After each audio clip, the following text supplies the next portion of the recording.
কিন্তু আমি আশ্চর্য হলাম যে তুমি বলছিলা যে বমি আসে, কিন্তু এখন দেখি তুমি খাওয়ার জন্য আজকে।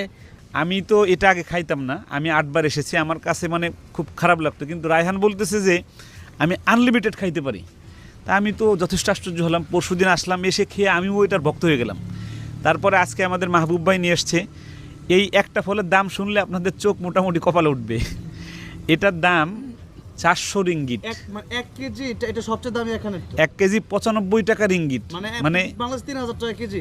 3000 টাকার উপরে। এবং এটা সহ খোসা সহ কেজি। এই খোসা সহ কেজি 3000 টাকার উপরে, অর্থাৎ এই ফলটার দাম 400 রিঙ্গিট দাম, প্রায় কত হয় তাতে? প্রায় 13-14 হাজার টাকা, 15,000 টাকা। 15,000 টাকার উপরে এই একটা ফলের দাম। তো আমরা 5 জনে এই 15,000 টাকার ফলটা এখন আমরা আল্লাহর রহমতে খাবো। তো তার দ্রুত খেতে হবে। আমি এই যে এত কথা আমার মূলত তাশরিফের কারণে এখানে আসা।